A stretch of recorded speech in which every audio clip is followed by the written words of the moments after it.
All rise. Welcome to the Cyber Law and Business Report. Get the top story on the hot button internet legal topics of the day. This is your home for the latest on internet law and policy. Hear the latest net trends impacting business and have your questions answered right here. This is the Cyber Law and Business Report. Now, please welcome your host, the founder of the Internet Law Center, Bennet Kelly. Good morning. This is Bennet Kelly, and we're broadcasting live here from the Hyatt Hotel in Long Beach. We're here for the ISSA Orange County Symposium, The Future of Information Security, the Good, the Bad, and the Ugly. And it's a real big conference here. This on the ISSA, the 28th SoCal Security Symposium. And so this whole show is going to be devoted to cybersecurity and information security. We're going to be talking to a lot of people who have very important jobs in terms of maintaining the security of their systems. This is a one-day event. It's got a great turnout, a lot of vendors. I'm actually going to be talking later today on the good, the bad, and the ugly. I hope I wasn't chosen because of one of them. And but any event, I want to introduce. We're gonna have several guests kind of join us here at our table at the Hyatt, and I want to thank everyone for the logistical help they've given us here. But we're going to start off with Powell-Hamilton. Powell, welcome to the show. Well, thank you very much. Thank you for having me. And so tell us a little bit about what it is that you do and what brought you here. Well, I've had many daytime jobs. Currently, I'm the information officer for the City of Hope. And previously, I was the CISO at Hoag Hospital. And before that, for about 10 years, I was a security consultant for PricewaterhouseCoopers. And during that time frame, I would say for the last 12 years, I've always been involved with the ISSA Association, and I've always been a board member. I volunteer, I would say been doing it for 12 years. This event like this takes quite a lot of resources and manpower to put on. We started about 10 months ago having weekly meetings, and we have a great volunteer group. We're all volunteers, and really about 10 people really helped put this together. And if you ever have the opportunity to help out and volunteer, I think it's a good experience for anybody to do. Now, just for our listeners, ISSA is the Information Systems Security Association, and the head of the LA chapter is Stan Stahl, who is a frequent guest on this show and has been very kind to us. So, in terms of your role with a company and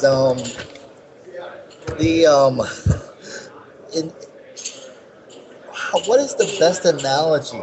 Are you a goalie, or except that you have one defender helping you and there's 30 strikers, or is there some other analogy that you have in mind? Well,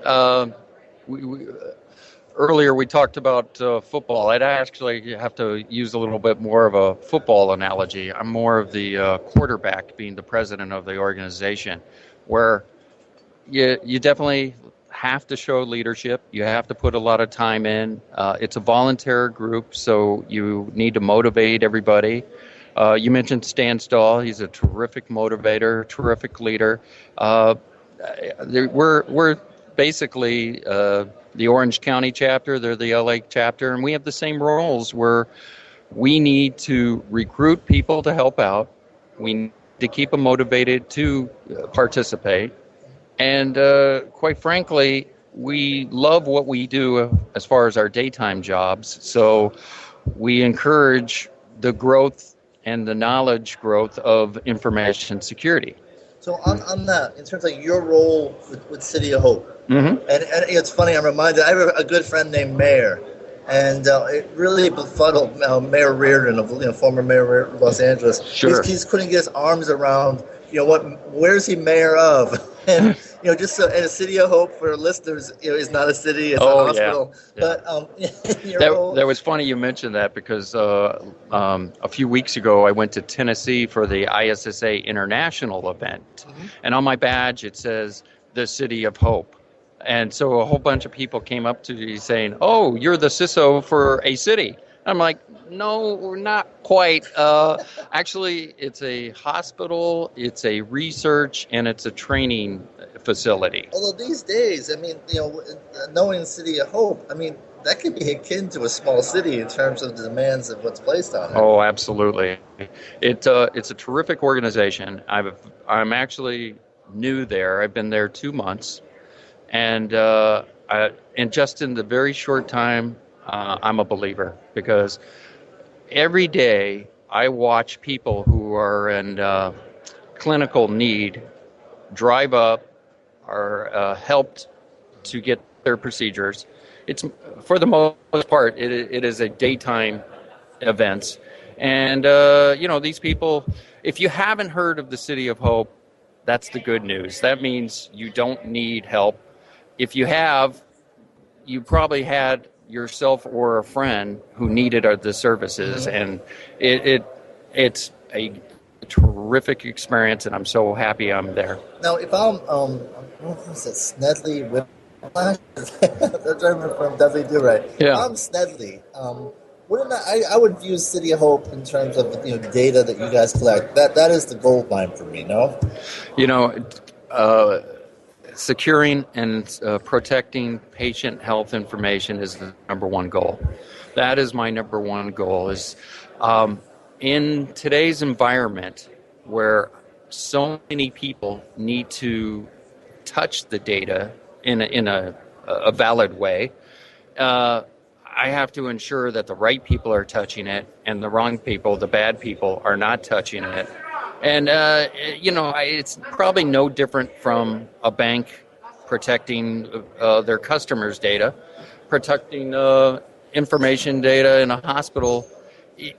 It's the same challenge. We probably have a little more challenge because we have to allow physicians to get to that. And in California, physicians are not employees. So if you can imagine allowing remote access for physicians and other people, it's quite a challenge at a day-to-day. Now, we're here at this conference, and this is the good, the bad, the ugly. Right. And we're talking about in terms of things of those nature. Where we're making progress, what are the threats? So let's start with the good. What are some signs that you're seeing either with your organization or just in general in terms of good? Where are we making progress? Oh, well, there's plenty of good. And as a security officer, I have to remind my boss and the people who support me that, when the system's working, bad things aren't happening. And people don't understand that. When the firewall is working, when virus and malware protection's working, nothing's happening. What I mean by that is your computers are not crashing, data's not being lost, nothing's happening. Mm-hmm. So it's very difficult to get additional funding and say, hey, I need extra funding because I need to upgrade the firewall. And they would say, well, what's wrong with the current firewall? Right. Nothing's happening. And I said, exactly. You don't get a win for that, right? Right. Right. I mean, in terms of, looking at the standings, there is no win. There is no win. That's right. So I guess I could say this because once upon a time I worked at Rockwell International, and my role, startup. Yeah, a little small company, and my role, I was the Cray supercomputer administrator. Okay. And for the shuttle launch, they would put some weather balloons up, and then the Cray would crunch the data, and then they would have their go, no-go decisions. Well, we're about 5 minutes before the launch, and they're about to launch the balloons, and the crate crashes. And all of a sudden, I'm working real hard to get the system up. I finally get it up, and I tell them, the system ready, and they said, oh, I'm sorry, we went to plan B. And I go, well, what was plan B? Oh, we have a bunch of PCs clustered together to do the same thing. It takes a little bit longer, a couple minutes longer, but it was done. Mm-hmm. And I started realizing, wow, there's the future of computing, how it's getting faster, smaller, redundant, and quite frankly, I got noticed because the system crashed. Now, a lot of sysadmins, we've crashed the systems for maybe taking some shortcuts. I don't do this now, but taking shortcuts, and then we crash the system, and then we repair it. And I'm the hero for doing that. That's the irony. Yeah, you're rewarded. Wow. But they didn't realize I didn't take proper procedures, and I was the actual cause. And, I admit that now, and now I'm in a leadership role, and I have to talk to my workers and sysadmins and say, listen, guys, no shortcuts. And I'll tell them this story of how shortcuts may have, brought to attention the importance of computing, but more importantly, to do not take shortcuts. So in essence, to continue your football analogy, if you were the Miami Dolphins of the 1973 when they won 17 games, and basically they would be 0-0. Yeah, exactly. But there's lots of good, obviously, the evolution of computing. Some of the things that make us frustrating, but we love it, the smartphones, tablets.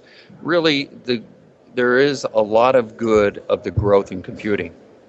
Now, the bad, that's what everybody hears about. Right, and that's what brought everyone here today. What do you think is the thing that people will most take away from this event? I think when we push our theme, the good, the bad, the ugly, really it's the evolution of computing, and as security practitioners, keeping up with that evolution. I got to tell you, when in my early days, we had a bunch of programmers that worked on IBM MVS. Mm-hmm. And I started learning this stuff called Unix and Windows NT. And as some of my coworkers looked at me and said, why are you looking at that? That stuff's never going to go anywhere. Well, obviously they were wrong, and it's gone quite a distance. And quite frankly, if I was going to say to any young person or anybody of my age, keep up with what is going on, keep up with technology, keep up your skills, because we're in an exciting field. You don't want to fall behind. And how are you? Are you pleased with the turnout here today? Oh, yeah. The turnout's great. Good old Southern California traffic. We had some people coming in late, but once they got here, they filled up the room, and David Perry was our first presenter, and he kicked it off. He hit a home run. So, but also we have some about 34 vendors here, and they're demonstrating their product sets and service offerings. And so far, I'm pleased. It's always a great event. Well, I want to thank you for joining us today and taking time out. I know you have a lot going on in running this event. Tell me, if people want to learn more about what you do, both in terms of the ISSA SoC and City of Hope, which is not a city, what's the best way? Where should they look you up? Oh, sure. I'm on LinkedIn, and you can see my whole bios out there. Also, the ISSA website is www.issa-oc.org. LA similar. They have www.issa-la.org. And then our international is just www.issa.org. As far as the City of Hope, it just sounds, the URL is www.cityofhope.org. That's simple enough. Yep. A great organization. Thank you very much for taking the time. Thank you. And he's done a great job here today. And I want to hats off to him. Definitely look up ISSA OC. They're running a great show. We have David Perry with us, and David is speaking at this fun event. And we're going to take a short break, but we're going to hear more from David about what he's doing in security, and he's going to give us some insights we talked about the good, maybe about the bad and the ugly after these messages. You're listening to Cyber Law and Business Report on webmasterradio.fm. Stay tuned for more of the Cyber Law and Business Report after this brief recess for our sponsors. And events. There are many things we would love to catch. Catching the final out of a baseball game. And that's the ball game. Reeling that big catch of the day. Or catching a ride home. Taxi. How about catching more attention like the biggest retail brands on earth? Introducing Catchy.com, where they sell short-branded attractive.com domain names. Use a short and catchy brand, just like Sony, Visa, and Nike for your next business venture. You can even rent to own for as low as $100 a month. Catch a big break for your business with Catchy.com. Guys, are you suffering from FD, fulfillment dysfunction? Let MoldingBox.com's online portal system for inventory, tracking, and returns perform for you. We have the enormous tools you need for complete warehousing, shipping, and handling of all your packages, no matter the size or shape, directly to your customers. MoldingBox.com can also fulfill all your nourishing, nutraceutical, and smooth skincare product desires, including green coffee and Garcinia on demand. Plus, let our in-house printing and CD, DVD manufacturing help you enlarge and maximize your coaching and business opportunity potential. We do everything. Fulfillment, shipping, tracking, inside and out, and all in one place. MoldingBox.com. It's shipping made sexy. Come visit us at AdTech New York, booth number 738. I'm John Ball, and I'm one of the founders of Page One Power. Page One Power is a custom link building firm based in Boise, Idaho. We increase search rankings and web traffic for world-class brands and mom-and-pop shops all around the globe. Our link building strategies work because we focus on relevancy and quality, and we don't outsource anything. Our in-house staff of professional writers and researchers is the best in the industry. We're the link builders you've been looking for. Visit us today at pageonepower.com. Webmasterradio.fm. We're everywhere. The best gavel-to-gavel legal news and information on the net is right here. This is the Cyber Law and Business Report, only on webmasterradio.fm. And we're back here live from the Hyatt in Long Beach with David Perry, who is a, quote, evangelist and malware expert. And we'll see if he can do an exorcism here. But David, I want to thank you for joining us. Tell us a little about your background in information security. Well, I started out in tech support way before there was information security. I started out as a tech support analyst on the Atari 800 in San Francisco at Atari in 1982. Oh my, that's like in baseball saying Babe Ruth. Right. And then from there, I go to, I was at Eagle Computer. Do you remember Eagle Computer? No. And from there, I went to Toshiba. In 1990, I started at Norton Antivirus as the first technician hired in tech support on Norton Antivirus version 1.0 for DOS.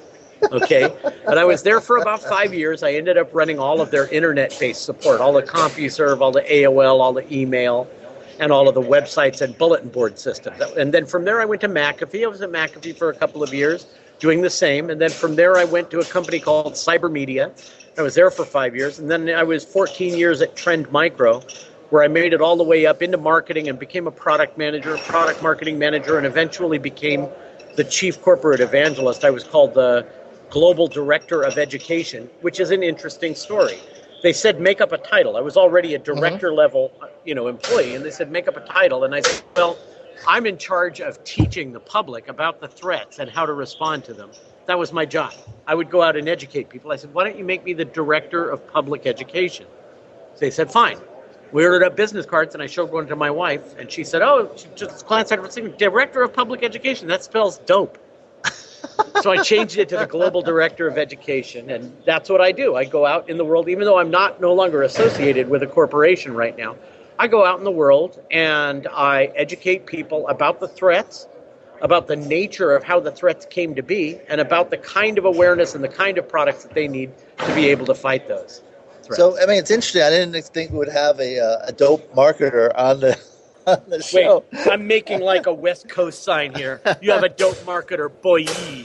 Yeah, see, my foes are making noise in the background. Yes. Guys who hate me. Yeah, it's the other gang. The other gang, right. So any event,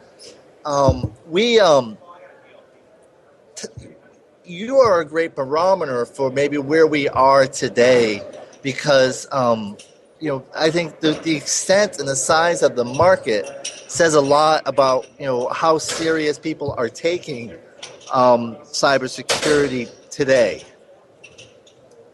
Do you want the truth? Yes. We're screwed. Things are really, really bad. Was that too? Well, actually, it's fitting because we talked about, we already covered the good, the bad, and the ugly. And well, there's a lot of good. There's a lot of good. Microsoft is making a lot of progress on making their products more secure. All over the world, people are taking more steps, but it's getting noisier here. See, but the level of threat has escalated beyond all reason. The people who are making money off of breaking into your system are making a lot of money, and there's a lot of them. Do you go to DEF CON? Have you ever been to a DEF CON? I know people who have. You should go. It really gives you a sense of scale. You're at this one conference in Las Vegas, and there's 20,000 wannabe hackers at it. Right. Okay? 6,000 of them in a room, copiously taking notes about how to break into a bank, or how to break into your car, or how to break into your home. And that's what we're talking about. The level of security that we're seeing is spreading beyond traditional computer security. We're not talking about somebody who's going to wipe out your hard drive. We're talking about somebody who's going to pop open the locks to your apartment. And that is coming very soon. Very soon. But, in terms of the size of the market's increasing, right? Yours is saying that the threat is greater. Do you want me to put that in concrete terms for you? Sure. Okay, the original Norton antivirus covered you against 400 different threats, 400 different unique malware signatures. Okay? Today, in the anti-malware business, they discover more than 1 million unique new samples every day. More than 1 million a day, okay? The protections that you have against these, and they're not all aimed against the same vulnerability. They attack DNS servers, they attack web servers, they attack mail servers, but mostly they attack clients, and they attack clients between new vulnerabilities and new holes that are found in those. Are you aware? There's a company called MITRE. Have you ever heard of it before? MITRE? Yes, actually. Okay, MITRE does something called the Common Vulnerability Enumeration, or CVE. That's used to keep count of which vulnerability, so that because there's so many of them, you need to attach a serial number to it to know which vulnerability was used to make this virus or that attack or that advanced persistent threat happen. This year already they have more than 4,000 listed. So what's driving this? What is causing the exponential growth of the threat? Of cybercrime? Well, some of it is crime, okay? And I'm just going to defer to human nature in general. Well, I mean, crime is a characteristic part of human behavior. And if it doesn't pay, it doesn't, if it wasn't paying, people wouldn't do it. So obviously... it pays a lot. Yes. Okay? You know that the industry is pulling in $20, $30 billion a year. The bad guys are pulling in at least 10 times that. Okay, we're talking real money here. Maybe we'll take a short break. No, just kidding. But wait, I'll tell you. You remember fake AV where it would pop up on your machine and say you have a virus and you have to pay us $50? No, I never got that. Have you ever heard of it? I've heard of it. Yes. Okay. We call it ransomware, right? It isn't quite ransomware. It's not ransoming you, but it is like ransomware. the FBI and Interpol working together in December of 2009, and that's before this escalated to the point it's at today, busted one vendor of fake AV in the Ukraine, okay? They had 600 people working in a building taking the credit card charges, and they had made $900 million in the month of December 2009. $900 million. And that's 4 years ago. It's much worse now. Wow. Okay? And we're not just talking about criminals. You have nation states attacking your security and privacy. Why worry about the NSA? There are bad guys. They really are working on our behalf. Really. Okay? I would worry more about foreign agents, about private enterprise breaking into your privacy. I mean, and who needs to break into your privacy? You've got a Facebook account.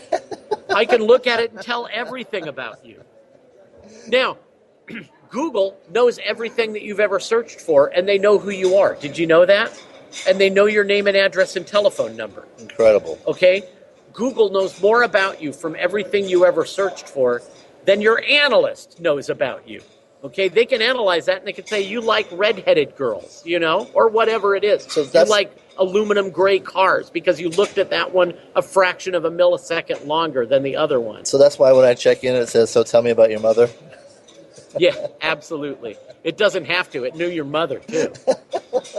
This is all the result of what I call, or what everybody calls, big data analysis. Okay? So you have a world of vast disclosure where everybody discloses everything that can be known about themselves or trusts it to web sites, you know, that may and or may not be protected.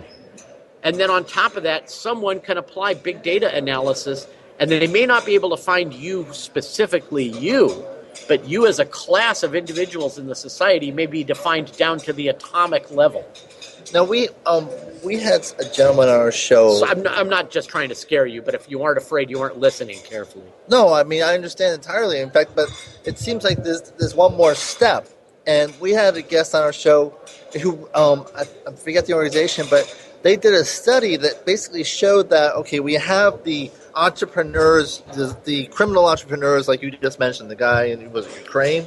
Sure, they're not just entrepreneurs. There are publicly traded corporations that do this. Incredible. You can buy malware from a Russian operation that has it written for them by a company in India that's got shareholders and everything, okay? And you can buy the crimeware from them with an update contract and technical support. Wow. Okay? We're not talking about entrepreneurs. We're talking about huge megalithic organizations. Well, that's what this gentleman, his study showed, that what we're seeing is the emergence of basically a malware or cybercrime mall where you can order a la carte a DNS attack or whatever. Sure. We call it crimeware as a service, CAAS, and we've known about it for a decade. Wow. Okay, it's run on internet relay chat channels that aren't open to the public. And I would not tell you how to go there and look at it because they would get you, okay? Wow. Okay, so it's a circle of trust, and they find out about you. And if you're serious, you can do business with them. But if you do, you are breaking the law, and I will do what I can to see that the FBI breaks down your door and throws you in prison. Now, look, you mentioned the NSA. Just as a citizen of the United States, I would do that. Now, you mentioned the NSA. And has this, the scandal, and particularly the fact that it's drips and drabs, has this been a distraction from, the debate about what we should be doing here in the U.S. on cybersecurity? Have we lost ground because of that? It's funny because we're seeing the politicization on every level, and we see this a lot. We see the politicization, if that's a word. No, it is. Of issues that are hurting us. We saw this with the budget debate. We saw it with the credit default. We're seeing it with the NSA. The NSA are our guys. They spy on people. Duh. That's what we pay them to do. Okay? That's what they do. And we're worried about, well, we need you to disclose what it is that you're spying on people. No, that's not going to happen. And here's what, and everybody who works in this industry has known that they've been doing that forever and ever.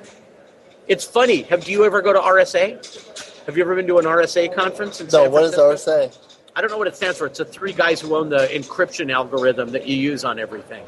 Great big company, but they throw the biggest security conference in the United States, maybe 8,000, 10,000 people go to it, okay?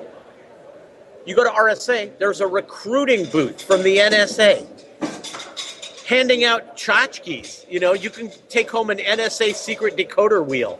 I mean, that's kind of funny because I used to live in D.C. in suburban Maryland, and not too far from They have a gift shop in Fort Meade. You can go buy a coffee mug. Well, because the running joke was, if you ever met someone from the NSA, they never said they worked there. Of course not. And in fact, that's still true. The abbreviation was no such agency. Yes. Yeah, I used to give a speech for a company in Maryland that turned out to be somebody else, but I'm not going to talk about that. Yes, of course. Look, there's no going back to the goat and the loom. We live in a world of technology. Our continued survival as a species requires that we focus on science and technology. Right. We need bigger science, bigger technology. We need smarter people. The dumb people are not going to make it. Okay, they're not. And computer security, you are the main thing that's involved in keeping your computer secure. Okay, it's you. And the first thing you have to do is be aware that there's problems with security. Mm-hmm. You have to arm yourself against it as best you can. But if you've got something that's got to stay secret, keep it off the computer. Don't put anything on the internet that's secret. Right. The internet isn't secret. It isn't capable of that. It wasn't built for that. It wasn't in the design criteria. You do hear I put it on Facebook, but I never thought people would share it all over the place. Well, that's what Facebook is for. Exactly.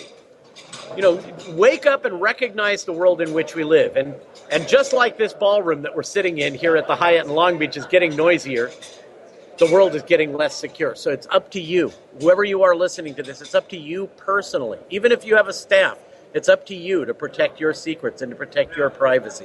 Remember, it's your job.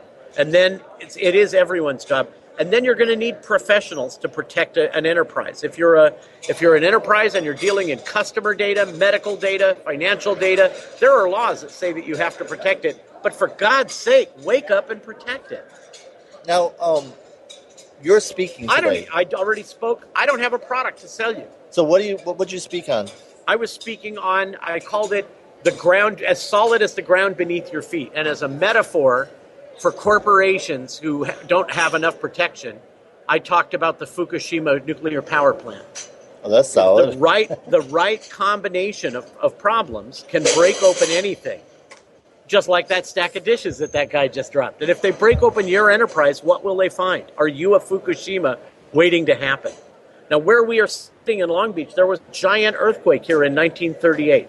Yes. Are you from this area? I used to live in Long Beach. In right. fact, Did you ever go up to Point Furman, to the park there? No, I've never been out to Point Furman. You look off the edge of Point Furman Park, which is a cliff on Palos Verdes overlooking the ocean. Okay, yeah. And you look down into the ocean, and you see the sidewalks and streets and houses that fell in the ocean in 1938. Wow. Okay?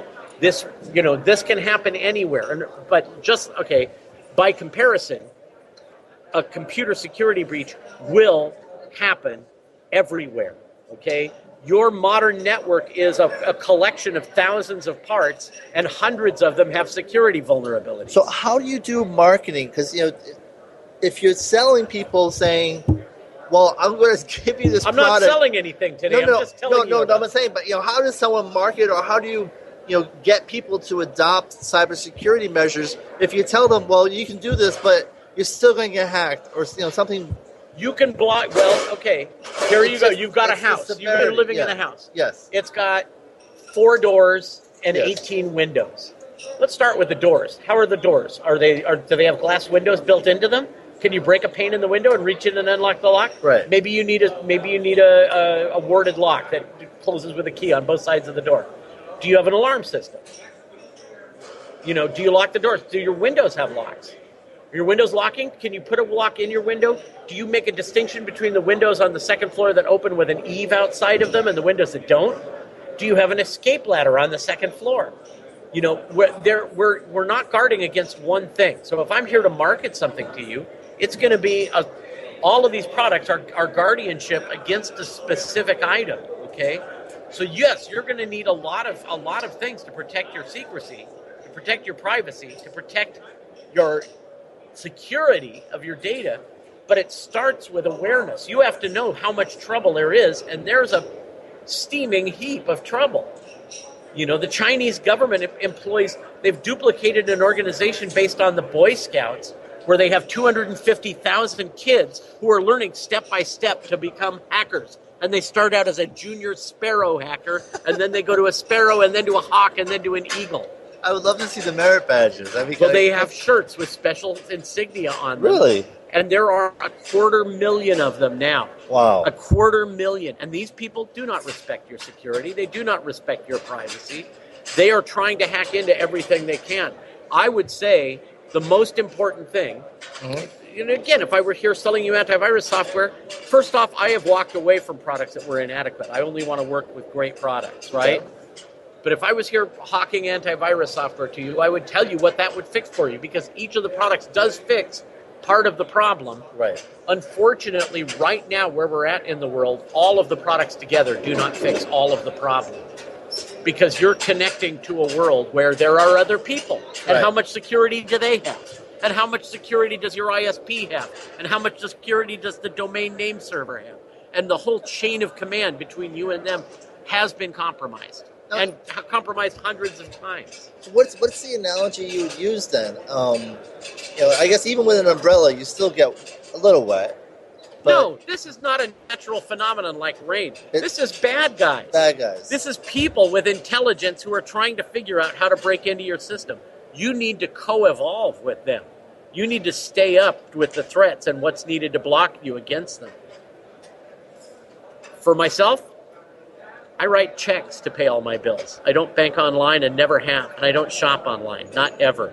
Never. I'm sure our e-commerce sponsors... Sorry, guys. But, Actually, I do. I shop on eBay using PayPal because PayPal has an enormous security department. And I don't have to reveal any of my particular data that I become responsible for, and they've been very good. And to their credit, the credit card companies have been very good. But as an international traveler who gets his credit card hacked all the time, I get my credit card hacked all the time. Without even purchasing online? Oh, no, buying something in person in Prague or in Russia or in Tokyo, and you come home and they go, well, you bought 9,000 gallons of gasoline in Decatur, Florida, right? This stuff happens all day long. All day long. They have departments. Why do you think we have computer security? Because there is computer insecurity. Now, I had that. I once went to a restaurant in Cancun.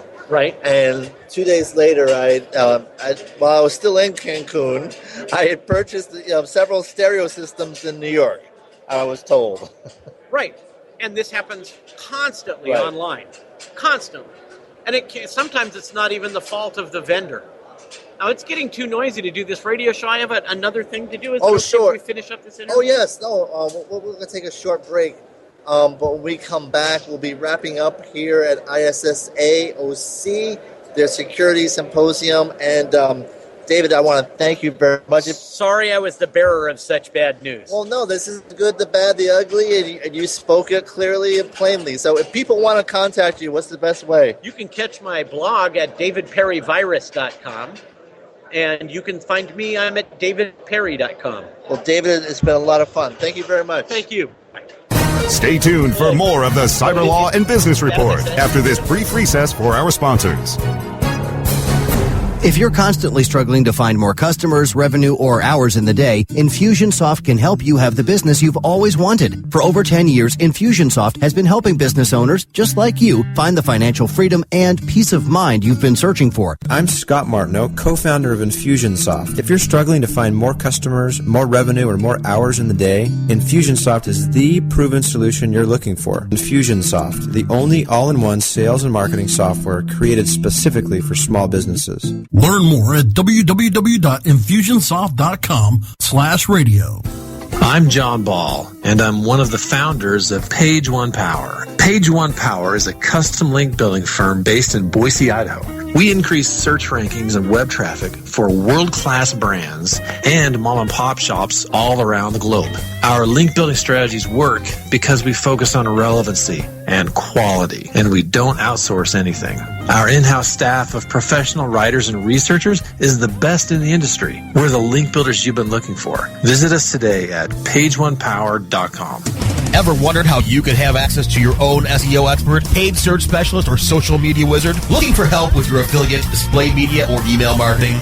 Look no further than the folks at Fang Digital Marketing. Fang Digital specializes in both paid and organic search, social media, display, and mobile advertising solutions, and is staffed by industry veterans from Google, Yahoo, and one of the industry's most influential PPC experts. Fang Digital's award-winning staff stays on top of the latest in digital trends and offer tailored solutions so they can audit your progress and build a roadmap to your success. Learn more about their expanding range of full-service strategic marketing solutions at fangdigital.com. That's F-A-N-G digital.com. Your mission: initiate internet marketing measures. Your arsenal: the weapons of mass marketing. Weapons of mass marketing. On demand anytime inside the Internet Marketing Channel. Only on webmasterradio.fm. The best gavel-to-gavel legal news and information on the net is right here. This is the Cyber Law and Business Report, only on webmasterradio.fm. And we're back. It was great having David Perry. I know, I understand that he's also a magician, and he just did a magic trick and disappeared. David's off to another engagement, but definitely look him up. He's been on the front page of the New York Times about 14 times. He's very highly regarded as a source and source of knowledge on these issues. So we're wrapping up here at ISSA SoCal, Future of Information Security, the good, the bad, and the ugly, as part of the 28th annual SoCal Security Symposium. And we have one last guest. His name is Larry Woodside, and he is with he's with Comodo. And Larry, I want to welcome you to the show. So Larry, tell me a little bit about what you do and what's Comodo. I'm the corporate strategy advisor for Comodo, and Comodo is an internet security company that is offers a lot of products in the security space. Their largest product is their CCM product, which is the cert management product, and they're the second largest CA in the world behind VeriSign. And how did you get into that? I got into it because I'm a former CISO, so I've been CISO of a few large organizations across the country. And for people who are listening at home, what would that mean, a CISO? So I've been a Chief Information Security Officer and Chief Security Officer of a couple of large Fortune 500 companies in the financial services space as well as healthcare. And I got a little burnt out. Being a C-level security executive, there's a lot of things that you have to do that don't necessarily tie in with the true space security. It's a lot more politics, and after doing that for a number of years, it can tend to weigh on you. So I decided to take a bit of a break. Let me ask you a question. I've seen this in the corporation, and I think it's probably universally true, but it's true of other departments. But it seems that IT and the security group is always in a separate area, right? And often far away from management. Partly because, and part of it is they like that. They like being away, but at the same time, it makes them an afterthought.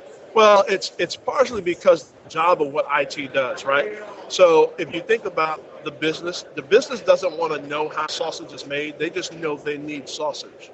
So because of that, IT sort of tends to work in the background, right? You give a laptop to an executive. They don't care how it works. Just know they have a laptop supposed to give them what they need to do their work. So they don't really want to know about it. So IT tends to stay in the background because of that. And security is even a further subset. And, one of my reasons for sort of taking a hiatus was I wanted to do more to help the industry as a whole. Mm-hmm. One of the things I think is lacking in the industry is I don't think there's a focus on security in organizations strategically. We as practitioners tend to get very tactical because the business is driving certain things, and it doesn't allow us or give us the time to be strategic in our planning of what security is. And the reality is we're dealing with threats that are growing on a daily, if not hourly basis. And you need to think strategically of how to deal with those threats over the long term versus just the tactical aspect of dealing with the point things that are being brought by the business. Now, we had Powell on earlier, and we were trying to come up with analogies for what the role of the security officer is in a company. And in essence, he said it's odd because, if you're doing your job right, you don't get a win. No, you don't. And so, your stature, you really get no benefit from doing your job right. But if you do it wrong and correct it, Paul gave an example, then you're a hero. Right. That's absolutely correct. But how do you change that dynamic? Is that one thing I'm big on is, to what extent are there market incentives now for greater security? And so through cheaper insurance, if you have the right things in place. Right. So there is some of that, and that's not new. So there are some insurance that if you get certain industry certifications, they will discount the insurance package for your organization, and that happens. But ultimately, the thing that will benefit industry is a mindset change. I ask this question every time I walk into a boardroom or meet with a C-level executive. Do you have auto insurance? They say yes. Do you have homeowners insurance? They say yes. Do you have life insurance? And they all resoundingly say yes. Now I ask, do you plan on dying anytime soon? They say no. Do you plan on getting into an auto accident anytime soon? They say no. Do you plan on your house burning down or having a major theft or burglary in your home? They say no. I said, exactly, but you have the insurance in place anyways. That's how you have to look at security. Unfortunately, security has gotten a couple trademarks. It's gotten the trademark of security is something that's going to not allow me to do something, right? I don't want to secure it because you're going to shut off a service, so you're going to turn down something I need. Or security has turned into, well, I need to be compliant, so do the things I need to be compliant with this particular regulation, but no more. And, because we're compliant with it, that means we're secure, right? And the answer to that is no, right? You need to do security because it's the right thing to do. It's the thing that's going to better your business, and ultimately, it can be an enabler, and it can be a differentiator for you versus your competitors. Now, as in the legal department of a corporation, you're in the same position because you don't want to be in the position of being Dr. No. Right. And not just Dr. No, but Dr. No, you can't do this deal and make money. Right. I'm taking money out of your pocket. And so, that's a big problem. I remember I had this discussion with a company I was at I was the first lawyer they ever had in-house. And I said, you got to understand that we're each paid to have certain different perspectives on how a deal is structured. Right. And I said, you're the salesman and you're a sunny day person. If everything works out, great. It's going to be, happiness, and we're going to be rich, and, everything in the world is going to be great if this deal goes through, from your perspective. Right. And that's how it should be. That is your job. That's what you're paid for. I'm paid to have a different perspective. Right. I'm paid to be a rainy day person. I have to think about everything that could possibly go wrong with your sunny day possibility. And it's not just because I'm this weird, perverse person, but, that's perspective. I'm sure there's going to be some comments on that. But, it's just because that's what we're paid to do. Right. And then we come on, we sit down, we talk about it and say, okay, which of these risks that we flagged are ones that really are consequential, and which ones are, and let's talk about how can we get your deal with still accommodating that. Right. And so it really is just explaining, I think, sometimes what you bring to the table, and rather than seeing you as an obstacle, seeing you as a partner. Don't just say no, but say maybe if. Right. Well, and that's a big part of it. Security officers or security executives in general have over the last 5 years gotten better at that. They've become better at knowing their business and having better business acumen to have business-based risk discussions versus having technology-based risk discussions. When you walk into a business leader and you're talking about firewalls and you're talking about laws and you're talking about intrusion detection, their eyes begin to gloss over because they don't care and they don't, and more importantly, they don't understand, right? But when you begin to go in there and you put risk into the aspect of their business and how they're doing money, because ultimately it comes down to a cost management. If you can implement certain things with a certain cost up front as a preventive measure to having to deal with greater costs or loss of revenue on the back end, it's something you would want to do. And putting it in that type of context, most business leaders and most executives to understand it. We security officers have just not spoken that language for a while because the majority of us have come up to the ranks as techies and engineers. So that's the language that we've always spoken. And it's not until those last 3 to 5 years that we've begun to transition. And the successful security executives who have transitioned and begin speaking that business language are getting things done in their organizations. Now, I imagine you do very well in that position. Tell us a little about your company and what's left. Sure. So Comodo is, I'll give you some background. You know, when I chose to sort of take a hiatus from the corporate world and try and come up with something that I can do to the industry, I began looking at a lot of different companies that I could work with. And I ended up choosing Comodo because they are a pure internet security company. And the bigger point for me was that they were not one who's grown acquisition, right? A lot of companies today in the tech space are acquiring different tools and different components from others and then trying to integrate and bolt on and add on. And that's a challenge. And it is a big challenge because what happens is when there are ultimately flaws in code of that acquisition, because those people have now departed or you've gotten rid of them, 80% of them have taken their checks and exited the company. How do you go back and correct some of that? Right. And Comodo was one of the few industries that had what I call rooter to the tutor code development, where all of their products are their own products, and they built them from the ground up, which makes them very nimble to meet different security problems. And so they're in the business of solving problems. And I want to help them get their message out to solve problems, because ultimately my goal is to better the industry. If the industry gets better, it's better for all of us. Now, we only got 2 minutes left. If people want to contact you, how should they do it? 1 minute. Reach out to me on LinkedIn, Larry Whiteside. I'm on LinkedIn. You can reach me on Twitter, at Larry Whiteside on Twitter, or you can email me or call me. I'm very, very open and public with all my information, so I'm open to talk with anyone. Great. I want to thank you very much for being on this show, and I want to thank ISSA SoC and the Hyatt here for accommodating us. So definitely check out ISSA SoC, look at their future events, and I only have 2 announcements. One is Go Sox and Poppy We Trust. Let's bring them at home. Thank you for listening. You've been listening to Cyberlaw Business Report at Webmaster Radio. We'll have another issue next week, which actually we're working on details. Could be very exciting. So thank you for joining us. Be sure to download our mobile app and take us to lunch. What's up with that? I've been waiting. In any event, have a good week, and we'll talk to you next week. So long. This is Bennet Kelly with Cyberlaw Business Report here from the Hyatt in Long Beach.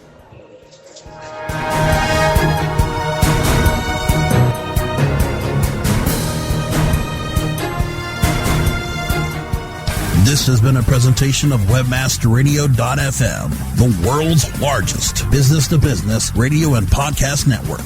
We welcome you to sample past episodes of this program, as well as our complete library of programs, on demand or on the air via our 24/7 live audio stream at www.webmasterradio.fm. The opinions expressed on this program are those of the guests and hosts and do not necessarily reflect those of WebmasterRadio.fm's management or sponsors. Any rebroadcast or redistribution without authorized consent of WebmasterRadio.fm is prohibited.